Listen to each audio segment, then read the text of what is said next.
Welcome, Your Excellency, His Excellency Minister of External Affairs of the Republic of India, Dr. Jaishankar.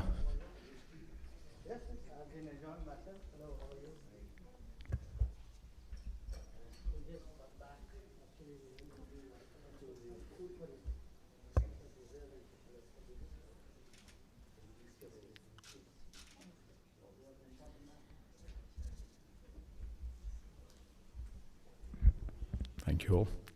His Excellency, Minister of External Affairs of the Republic of India, Dr. Jaishankar, His Excellency, Minister of Foreign Affairs for the Republic of Cyprus, Dr. Kassoulidis, His Excellency, Deputy Minister of Shipping of Cyprus, Mr. Dimitriadis, Her Excellency, High Commissioner of India to Cyprus, Ms. Matmohida Hazarika Bagat, Honorable Permanent Secretary of MFA, Mr. Cornelius Corneliou, distinguished guests.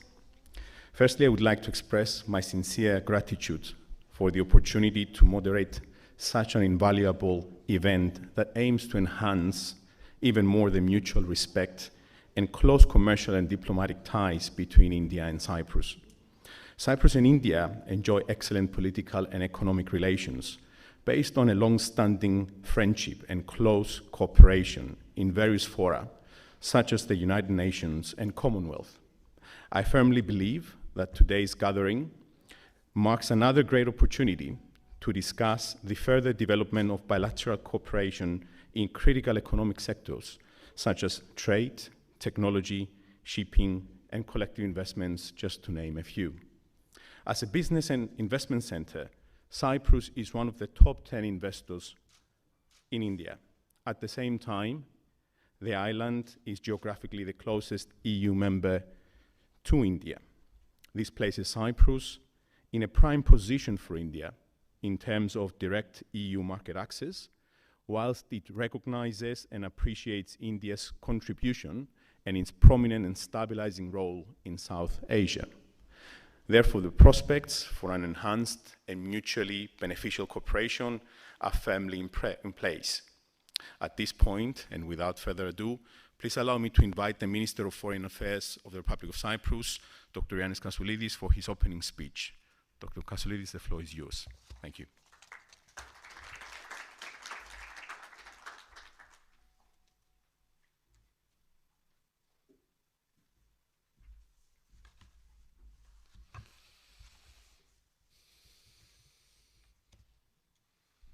Dear Minister of the External Affairs of India, Dr.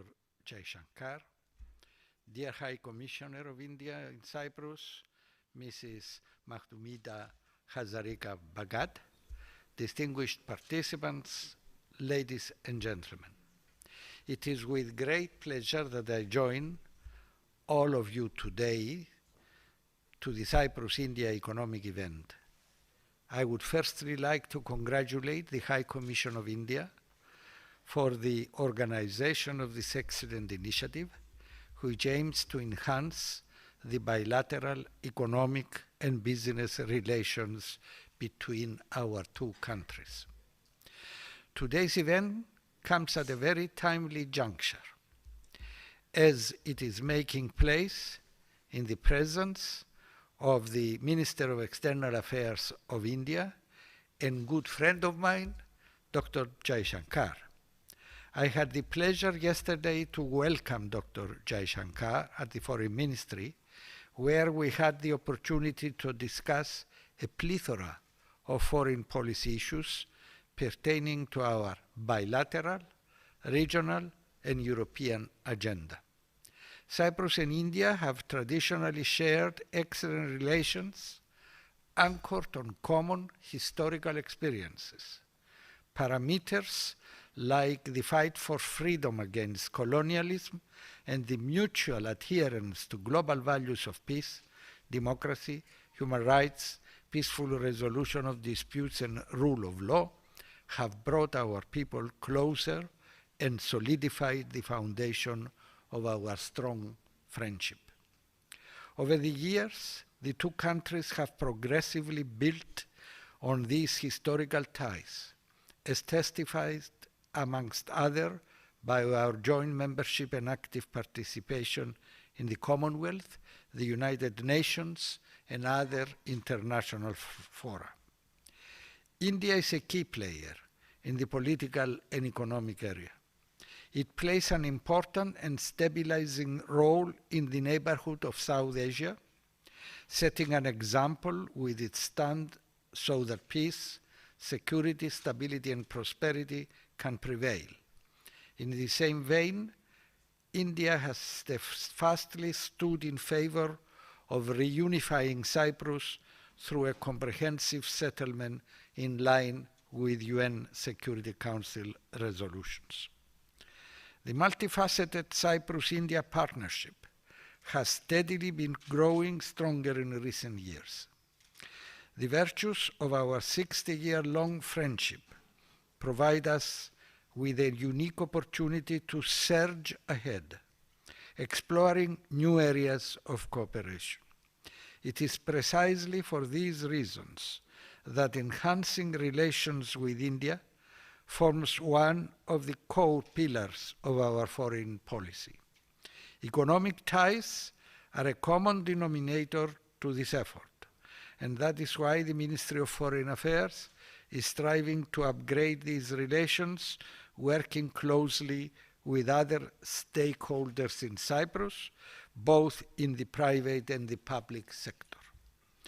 There is an array of fields with untapped potential for cooperation in trade and investment, such as renewable energy, financial services, science and technology, information communication technology, research and innovation, pharmaceuticals, shipping, tourism, and education and culture.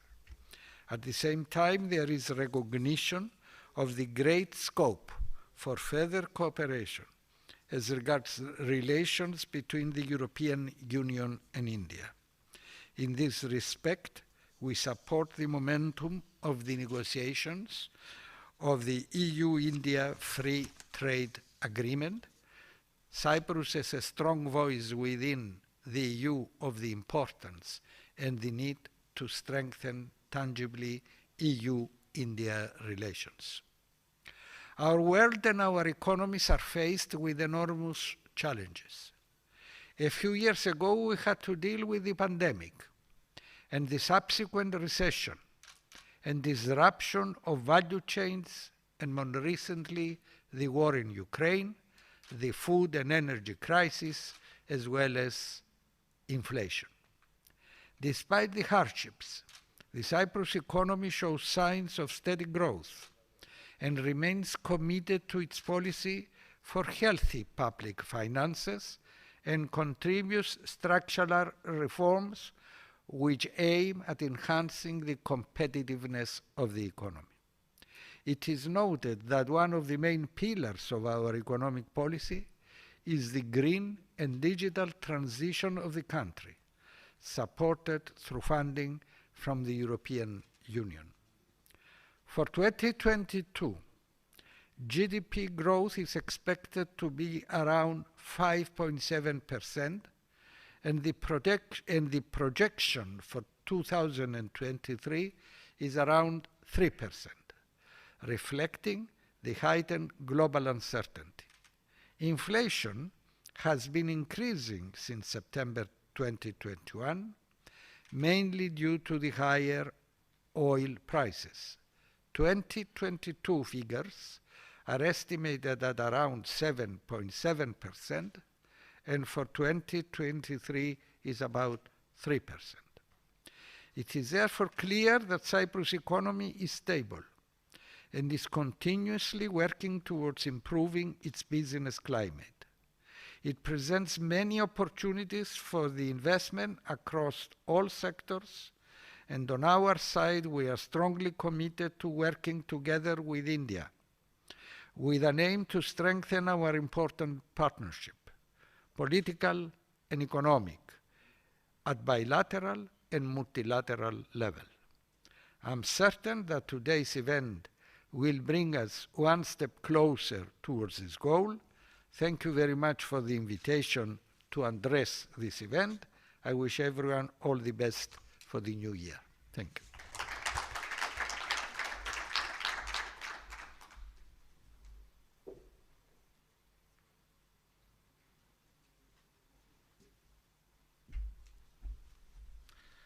Dr. Kassoulidis, thank you so much for this warm-hearted speech.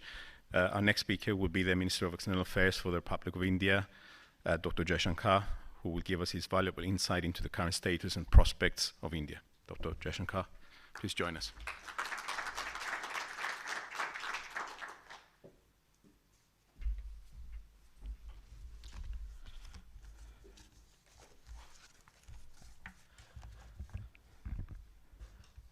Foreign Minister Kassoulidis, Deputy Minister Dimitriadis, Permanent Secretary, High Commissioner, dear friends. First of all, let me say what a pleasure it is to be in Cyprus. This is a visit that I have planned for some time, and partly because of COVID, I think it is taking place later than I expected. But I certainly would like to thank the government of Cyprus and the Foreign Minister in particular for the very warm reception that I got yesterday. And I would like today really to share with you both my sense of the relationship as well as the economic cooperation possibilities that are inherent in it. The year 2022 is obviously a very special year in our ties. It marks the 60th anniversary of the establishment of diplomatic relations between us. As you would note from the backdrop behind me, we are also celebrating 75 years of India's independence. And I was very pleased yesterday that I had an occasion to join the President of the House of Representatives in releasing a set of commemorative stamps on this occasion, which were brought out by Cyprus Post. Now, insofar as our relationship is concerned, I think the institutional mechanisms have been very active, and we as ministers try to give them direction, certain motivation, and I think, Minister, the fact that you and I have met 3 times this year has certainly helped, I think, in that process. I see that our Joint Committee on Economic, Scientific, Technical and Industrial Cooperation had met last year, even though it was virtual, and the 5th round of our consultations at the Foreign Office were also held in 2020. So whether it is the political review or the economic review, I think we have certainly from the side of the government tried to keep the relationship very much on track. Now, let me say a few words about our economic cooperation. In June 2021, India reclassified the Republic of Cyprus in Category 1 of foreign portfolio investors in India. Cyprus is the 3rd non-FATF country other than Mauritius and the UAE to be given this exemption. And in December 2021, Invest India and Invest Cyprus signed a memorandum of understanding with the intention of enhancing our mutual investment activities and promoting overall business cooperation between us. Now, where our bilateral trade is concerned, it's gone up and down, understandably, because of the impact of COVID on both economies. Last year, the bilateral trade by our financial year was $214 million. I know we've hit higher numbers before. I'm very confident that we will do that again. I also want to emphasize that Cyprus is today the 10th largest FDI investor in India, with a cumulative investment of almost $12 billion during the period of the last 20 years. Now, the pandemic has actually highlighted the importance of stronger economic cooperation, perhaps most of all in the health and pharma sector. I do note that pharmaceuticals, iron and steel, ceramic products, electrical machinery are some of the major items of export from India to Cyprus. But if one looks at the basket of our trade, clearly there's a lot of potential there that we need to explore more. I also note that the Cyprus-India Business Association, which was established under the auspices of the Cyprus Chamber of Commerce in 2005, has been steadily progressing towards expanding our investment and commercial ties. Now, where India is concerned, I think it's a fairly objective statement today to make that we are getting increasingly prominent in the global economy.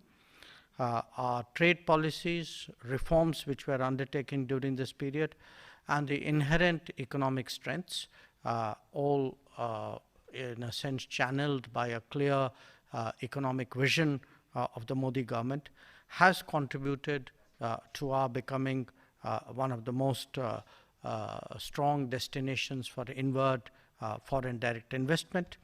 Also, I think the technological and infrastructure progress that we have made in the last few years has clearly created a greater appetite in the world for investing in India, but it has also increased our own capabilities where trade and other economic activities are concerned. During the pandemic, we actually used this period to carry out very ambitious economic reforms. Some of these were in the making since 2014, but certainly the Make in India initiative and what we call Atmanirbhar Bharat, which is a sort of a self-reliance. It's promoting greater capacities within India. These were taken by the government in a much more focused way, and our intention, our goal is clearly to make India a major manufacturing hub and to emerge as a 5 trillion economy by 2025. I would particularly like to draw your attention to the successes we've had in an initiative called the Production Linked Incentive Program, which has a certain set of domains where we have pushed for investments in those domains through incentives with the idea of increasing production based in India.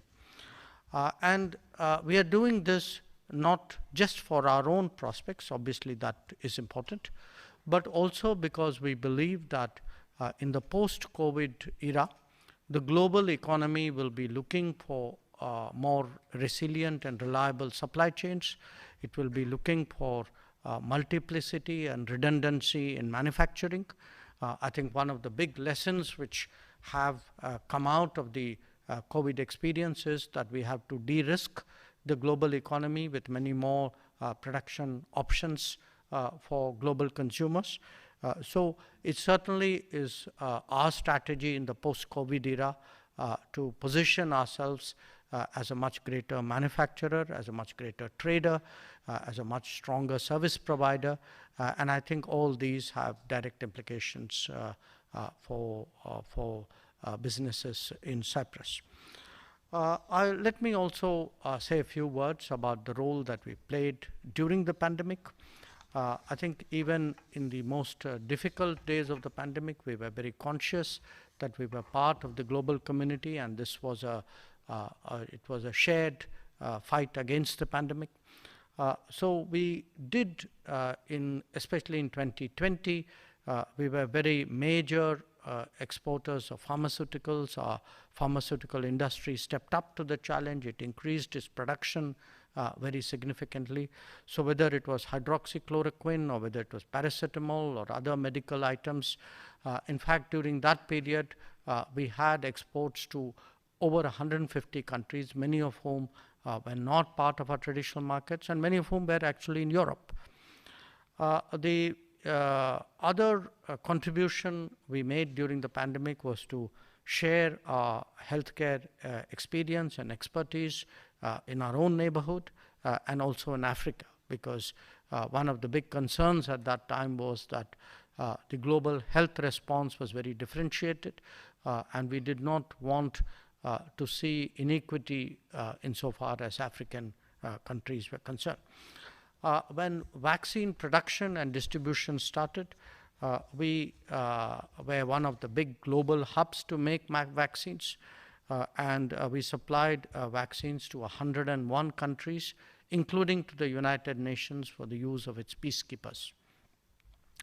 So the traditional Indian belief in the world as one family, which incidentally is also a variant of that is our motto for the G20, I think was something which we put into practice during the pandemic years. A year ago, when my Prime Minister addressed the World Economic Forum, he actually made a very interesting observation. He said that during the Corona period, the world was focused on interventions like quantitative easing. But India was actually busy paving the way for reforms. Now, he also mentioned that the biggest projects for us at that time were to modernize the digital and physical infrastructure. And these really got unprecedented momentum during the pandemic. Now, the results of all of that, I think, are beginning to be visible.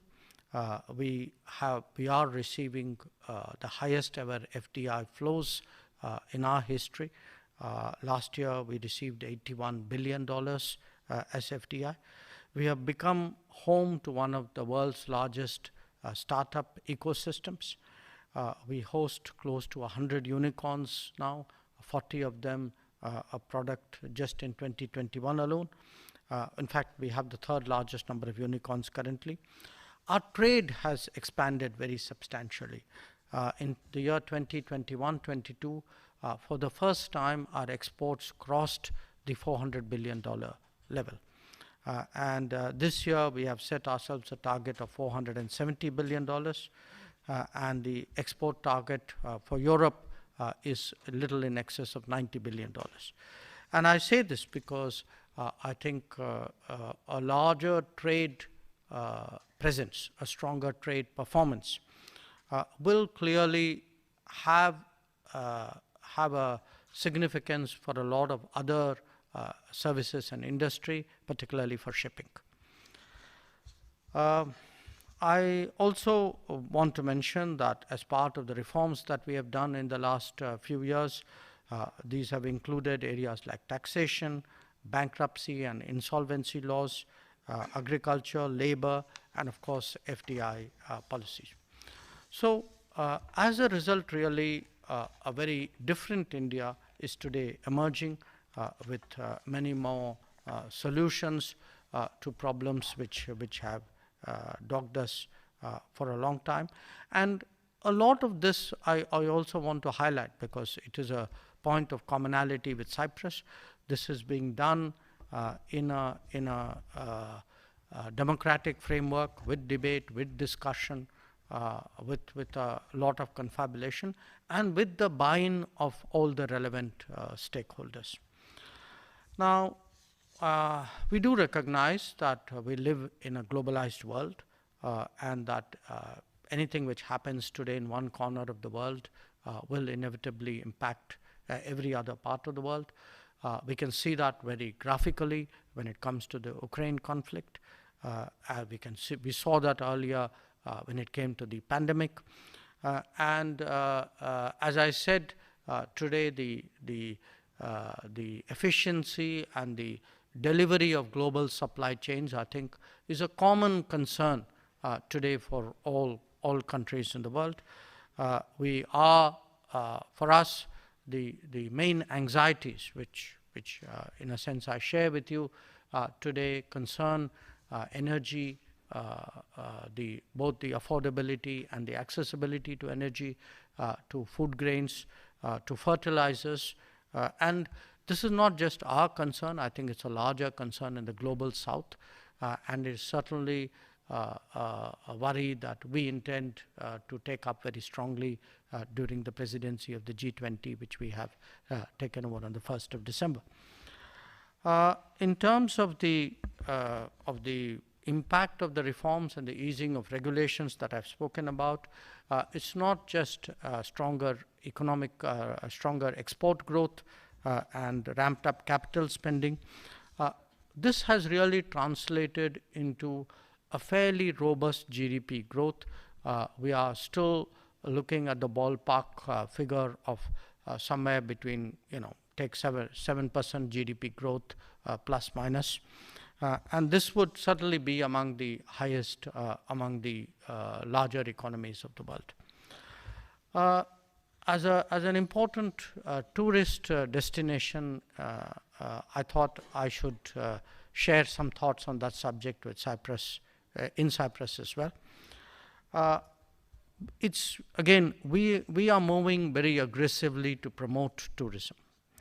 But I would like to share with you that there's also a big outflow of tourists from India. In fact, I was telling the minister yesterday, I go to a number of countries as part of my travels and see that Indian tourists are among the top 3 or top 5 tourism providers. And this could be from Thailand and Maldives to even the Caribbean. Since it is one of the mainstays of your economy, I do believe it is a sector perhaps where we need to give more attention in terms of our future collaboration.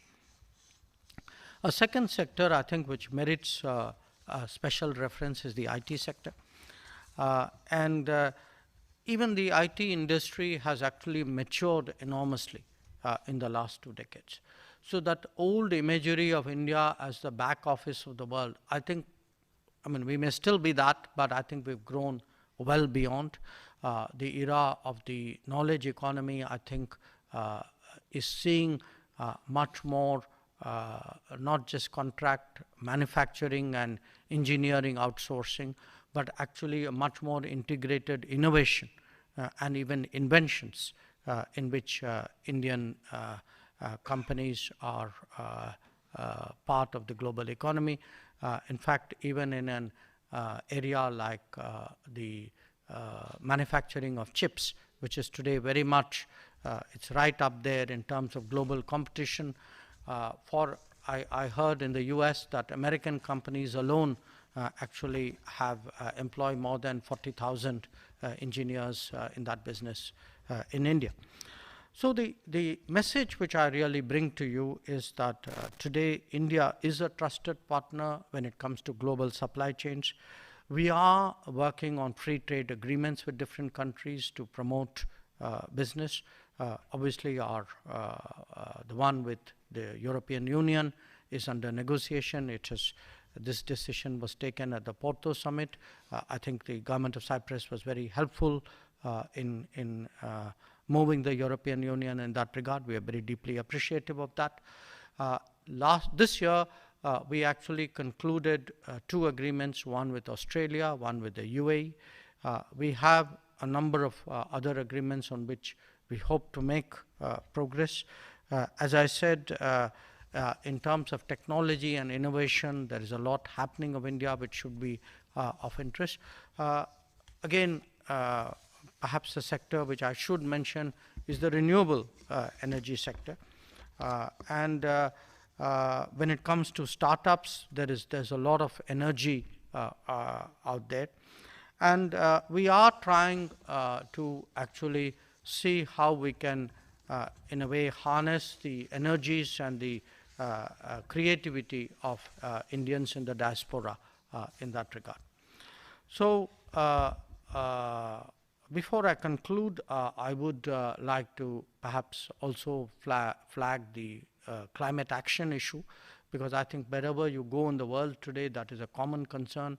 The last year, 2 years have actually brought home to each one of us today that this is not a hypothetical threat. This is not something which we said would happen one day in the future. I think it's already happened last week and last month and last year. Certainly, I think for fragile topographies, it is something which is of growing concern. What I again want to emphasize here is as a country which home to 17% of the world's population, we today contribute about 5% of the world's emissions. But we may be contributing 5% of the emission, but our commitment to tackle climate change is 100%. And we have led not just by expanding massively our renewables at home. One of the big initiatives we are currently working on, we want to use the G20 presidency to advance that, is actually to advocate a change of lifestyle. That we do believe, my Prime Minister feels very strongly that changing lifestyles would actually make a big difference to the environment. We have also been leaders on 2 international initiatives. One of them is the International Solar Alliance, and I'm really very gratified yesterday that the Republic of Cyprus has chosen to become a member. And the other is a coalition for disaster resilient infrastructure, which is something which all coastal areas, I think, and obviously island states have a particular interest in examining and partnering. Currently, about 40% of our energy mix comes from non-fossil sources. And I can say this, that at a time when global pressures are taking the world away from the Paris commitments and away from the Agenda 2030 Sustainable Development Commitments, we are staying true to both of them. I think among the G20 countries, we are on course to deliver before time on whatever we agreed to do in Paris. Finally, let me in a sense sum up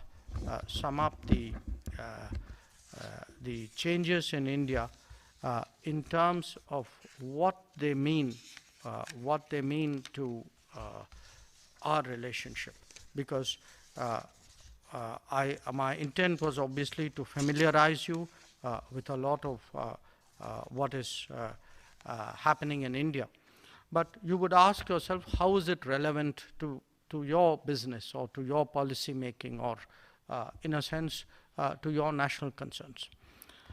I would really say there are 7 areas which India and Cyprus should examine between themselves. One, of course, is the world of finance. The world of finance, because Cyprus is an important pathway for financial flows into India. And if you're looking at an economy which is going to grow at 6.5% plus, perhaps significantly plus in the coming decade, then it is certainly, for us, your value will grow with time. For you, we are a partner of a growing relevance. The second is shipping.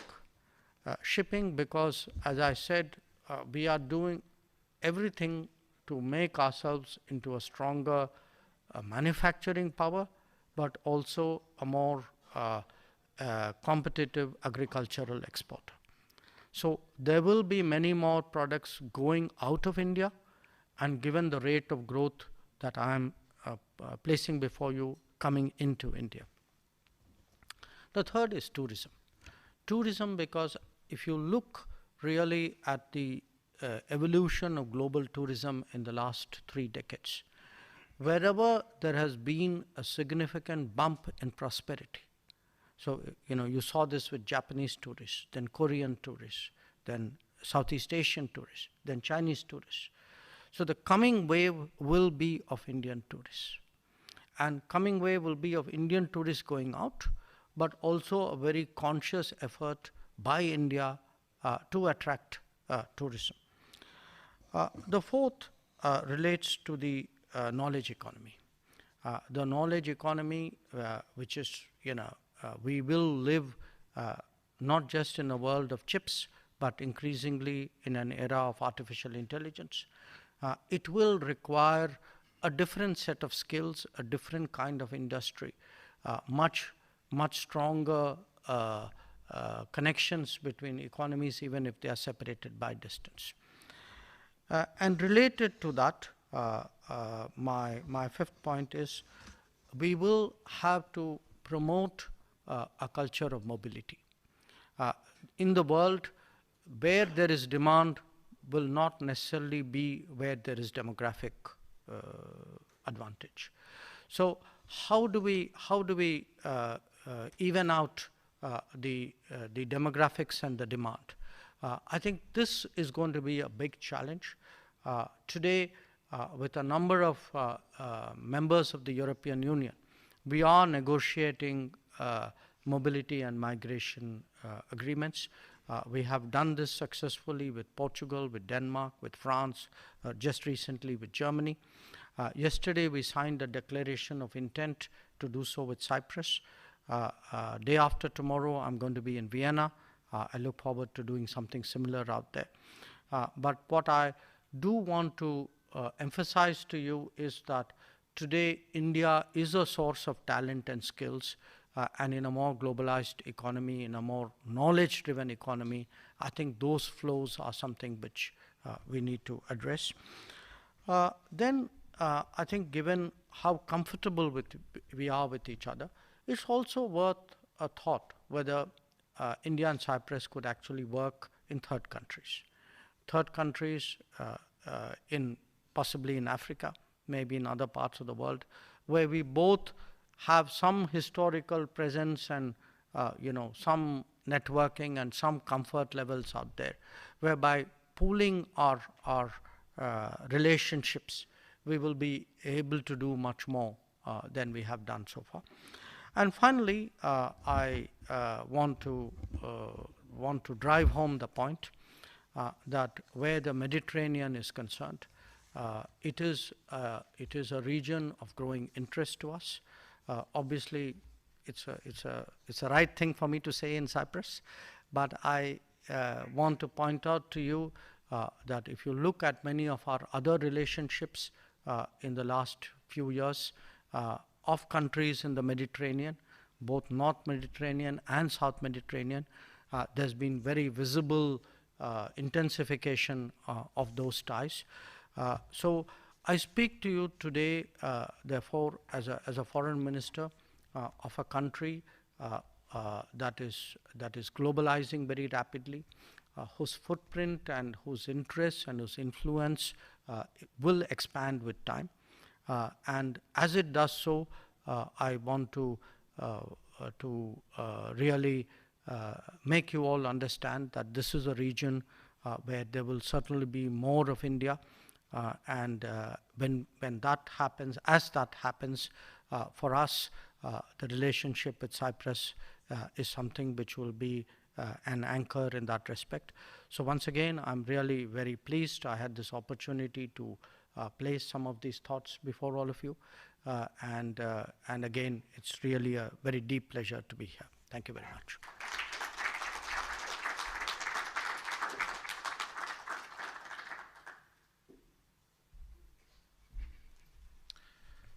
Thank you ever so much, Dr. Jayashankar, for sharing such an insightful speech on the numerous reforms that obviously India has embarked on, and obviously the main initiatives around the key economic pillars, the pandemic, the supply shock, and everything else that you actually mentioned.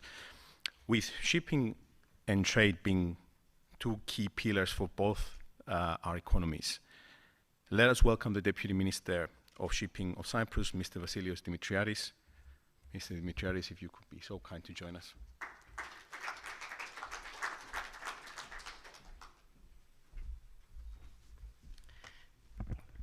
Excellencies, External Affairs Minister of India, Foreign Affairs Minister of Cyprus, High Commissioner, distinguished guests, ladies and gentlemen. Well, it's a great pleasure to be here, and thank you for the opportunity to address such a distinguished audience. Well, when we refer to excellent bilateral relations, a clear, concrete example is, of course, shipping. Both countries, both great maritime nations, they do have in place a merchant shipping agreement since 1997 that was revised and updated in 2017. We do have a great relationship when it comes to the International Maritime Organization. Currently, there are 7,000 Indian seafarers that they have a Cypriot seaman's book, which means that around 15% of the seafarers working on board Cyprus ships are Indian. And since, Your Excellency, you referred to the pandemic, I must inform you that during the pandemic, Cyprus was one of the first countries that treated seafarers as essential workers. We made possible the repatriation and crew change of more than 65,000 seafarers. We were the only country globally that proposed a global vaccination program for seafarers adopted in the form of an ILO resolution back in April 2021. And we have endorsed as a government a national vaccination program to cover 40,000 seafarers, and a great number of these seafarers were Indians. We are very happy to share this information with you.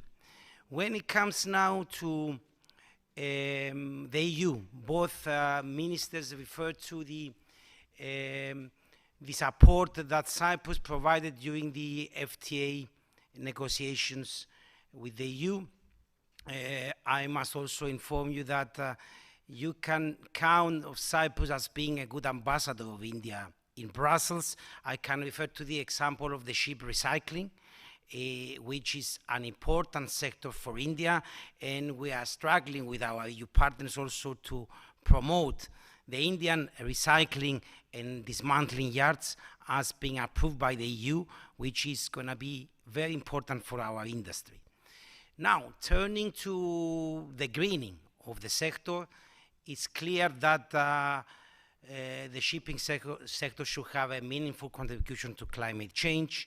There are a lot of initiatives in place, both within the EU and globally, and we do believe that to make that change, and I do agree with you, it needs a different mindset. We should change the culture, how we are approaching the whole thing, and it should not come only by demonstrating our high level of ambition, just by committing in some goals for 2030 or 2050, but we should sit and discuss and realize each other's interests, potential, in order to bridge the gaps and reach a global solution. Because climate change faces no borders, shipping has an international character, so we have to work together, and this is a message that Cyprus is open to better understand the views of India and even try to bridge the gap between the EU and India in order to make progress within the framework of IMO. Now, referring to a number of business opportunities for the maritime transport sector for Indian enterprises, but also for Cypriots, it is important to inform you that during the last decade, during Anastasiadis' government in office, we have managed to triple the number of shipping companies in the island. From 97 back in 2012 is more than 300 already. So this means that there is a lot of potential for the Indian market to explore further in Cyprus. Cyprus is not only a ship owning and ship management center, but we do welcome companies that they invest on marine technologies, on insurance, on cyber security for ships. So these are all new, I must say, developing industries and prospects. And I'm aware that in India, you have also promoting and developing this sector, so there are clear synergies between both sides to further develop this. Last year we have launched a strategy under the name Sea Change 2030, where for us C stands for S for sustainability, E for extroverted, and A for adaptability. It's a new way of approaching this sector. We want to be more extroverted, to communicate a better image for the sector, to collect intelligence for the industry, and to prove that as regulators, we should be facilitators to the shipping industry. So we are ready to hear, and then to become more adaptable, to adapt all the new information and intelligence in our policies, in our legal framework, and in our strategies, and turn them to sustainable actions.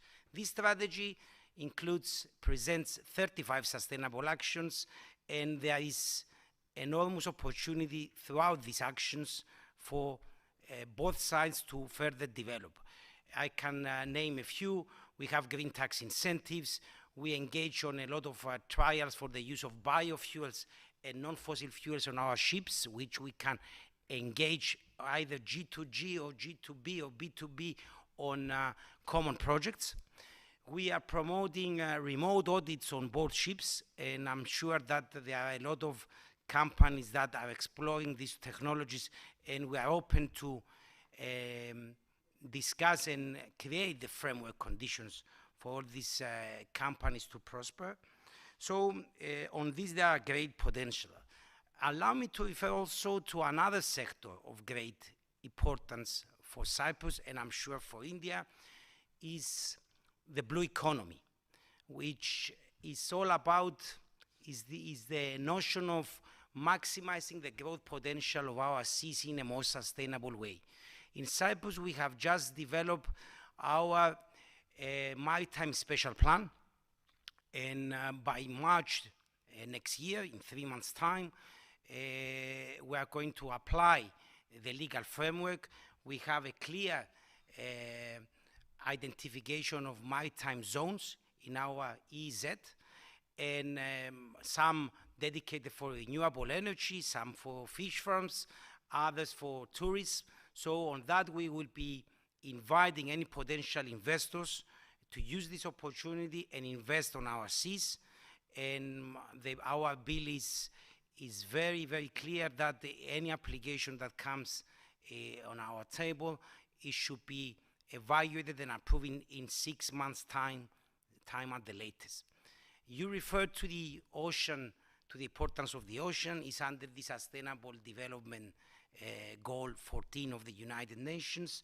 Cyprus is working a lot on the protection of the oceans, and we do believe that there is a great potential for the Commonwealth countries to unite their voice, and for this reason, Cyprus proposed to the Commonwealth to host an ocean ministerial summit for the Commonwealth countries, because it's worth exploring together a Commonwealth agenda for the oceans.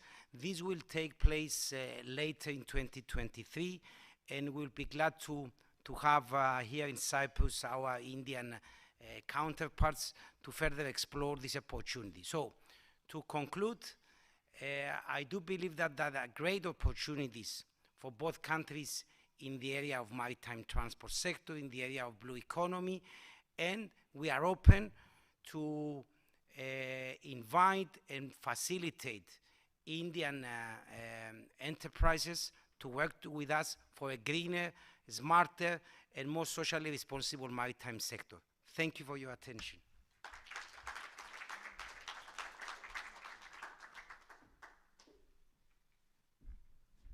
Thank you very much, Mr. Dimitriadis. Well, if it's one thing I think that this event has certainly very tangibly demonstrated, is the multiple avenues for collaboration, for joint work, and for the opportunities that the two countries can actually enjoy. But I will stick to one thing. I think with the foundation of 60 years of friendship, there isn't anything that cannot be achieved on that sort of basis. So I will take that as a cornerstone of where things can actually expand, they can grow in any possible dimension, and it will bring our cultures and our ties even closer. And I think with that, I would like to thank all the excellencies for your time and your very insightful speeches.